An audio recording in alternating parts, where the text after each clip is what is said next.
Hi everyone, it's Anne Sinclair from Digestive Detective. Today I am talking to you about inflammation. I've just done this video, so I'm doing it again because it dropped out right at the end and lost the back end of it. So inflammation is a healthy thing for our body. It's a natural process for us. It's a natural response as well, and it can be a warning signal that something's not happening right, that there's tissue damage and white blood cells are rushing to the area. Normally there can be things associated with that, so pain, heat, swelling, redness, all those sorts of things. So acute inflammation would be if you got a hit in the leg, you'd have some pain, you'd have some inflammation, you'd probably have a bit of swelling. So many things can cause inflammation in our body, especially food we eat and how we process that food. And we probably shouldn't squelch that inflammation. We should probably try and work out what's happening and why we have that inflammation to start with. Inflammatory conditions can create a lot of free radicals in our body, and this can go on to give us pain when we have inflammation as well. So some things we can do to decrease the amount of inflammation that we have in our body, and there's several things. So look at the foods that could be triggering your body. Some people struggle with eggs, meats, dairy products I see a lot, gluten I see a lot. And then more into things like tomatoes and eggplants and those sorts of things. So things to look at. Anti-inflammatory diet is fantastic. So no processed foods, because they do cause inflammation just because of the stuff that's put in it, like emulsifiers and shelf stabilizers and all those sorts of things. They can cause inflammation in our body. Be mindful of the meat that you buy and where you get it from. So all food lot meat are really high in omega-6.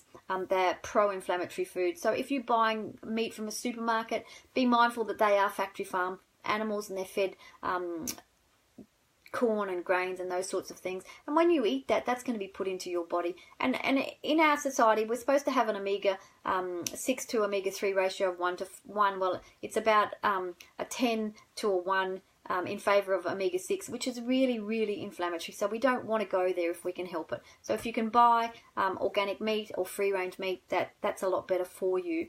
So look at a plant-based diet that's high in fruit and veg. And I know I say this over and over, but these are things that have been examined over and over to show us that they can lower inflammation and they can help with our bowel and they can, improve the quality of our skin and all these other things because of the phytochemicals. So if organic, if you can afford it, and if you can't, look at the Dirty Dozen and the Clean 15 from the I think it's the EWG working group, and work out what you can afford to buy organic, because some things are much better eaten organic than not. For example, potatoes, because they're really highly sprayed. Olives are great. Sulfur-based vegetables like cauliflower, broccoli, all those sorts of things, cabbage, because they open your sulfation pathway and they help get toxins that would keep recirculating if given the opportunity. And the toxins that we have can go on to cause issues if they're not eliminated properly. And a lot of people do have problems with their sulfation pathways and their detox pathways to get those things out of their body. Fruits that contain lycopene, so strawberries, pomegranates, watermelons, tomatoes, those sorts of things can be useful for a lot of people. Nuts. Now, nuts fits into both camps. So nuts, only if you're not sensitive to them. And I wouldn't have a lot. That's my caveat on that. Berries, so berries 1 to 2 cups a day. They're a great fruit. They're low sugar. They're high antioxidants. They're very anti-inflammatory. And all the phytonutrients can go on to do lots of healing for you. Oats, which is really great. And oats in Australia tend to be, and I say gluten-free oats, so you can buy gluten-free oats from a health food shop. But most oats in Australia are gluten-free, but they tend to sometimes be processed in the same place that has gluten on the same machinery generally. So that's why most oats in Australia aren't sold as gluten-free, and that's the reason. So if you want gluten-free oats, buy them from a health food shop. The other thing that you can do is fish, oily fish, so salmon, tuna, and I wouldn't go heavy on the tuna because it's a big fish, so it has lots of mercury in it. Sardines, mackerel, all the little oily fishes are good. So they really help lower the inflammation in your body. And if your gut's up to it, I would say to you, and you'll know this if you can eat them or not, onion, ginger, garlic are really powerful anti-inflammatories, and they do a great deal of good for your body. So if you can have them, do that. Supplements would be useful as well. You know, not my first go-to with some of these things, but most Australians aren't getting the recommended fruit and vegetables that we're supposed to have. So look at food first.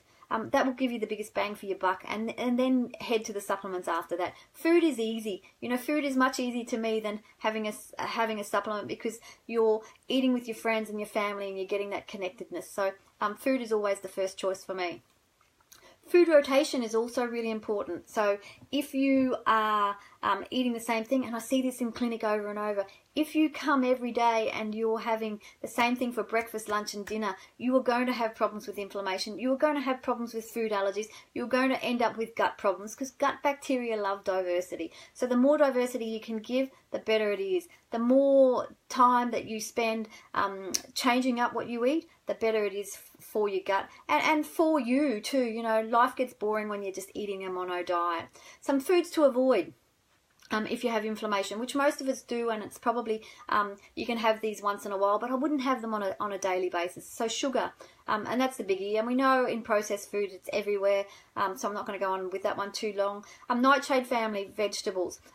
If you watch my video, I think it was last week or the week before, I talked extensively about nightshade family vegetables and how they react to some people's bodies. So if you have any sort of arthritis or inflammatory conditions, nightshade vegetables may not be for you. And I know that that's tricky, because everybody loves a good tomato or an eggplant or chili. They're the ones that I get the most complaints about. But, you know, sometimes if you want to feel better, you need to take some things out, and that's the best way.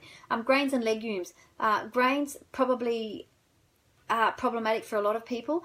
If you want to eat grains, that's okay. I have no problem with that, but you need to soak them overnight in some acidulated water and then use them the next day. And legumes too are problematic for people.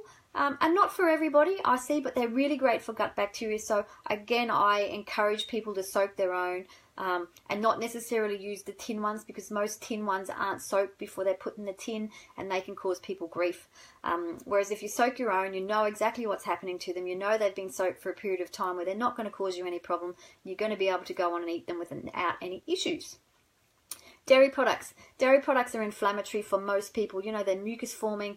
They're just not great foods for most people. And I see some people eat them with no problem, and all power to them. But a lot of people I see, they tend to give them mucus, or can sprout up eczema or things like that. And that can be just getting your gut right and then moving them back in slowly. But again, it's not one I would eat every day, especially not ice cream. And if you saw, if you head over to the blog, I've just published a post about emulsifiers and mostly what they like in ice cream. And, you know, they are doing us a great disservice, so they can keep them on the shelves for longer, and so the products don't go moldy and stuff like that. They're really damaging our gut bacteria and things like that. So it's best if you can not have those all the time. Fantastic. And the last one I've got is nuts again. So nuts is on both lists, which is nuts. And these are particularly difficult for some people to break down, because most people don't chew properly. So if you want to have nuts, you need to chew them. And the other thing is they also have phytates and lignans. So the best way is to soak them overnight in acidulated water and dry them in your dehydrator or in the oven and then eat them. But really make sure you chew them, because that will give you the best bang for your buck if you're going to eat nuts. So that's it for inflammation. We all have it. There are things you can do to not let it get out of control though. So take on those steps, and I'll see you next week for next Thursday's tip. Have a good week.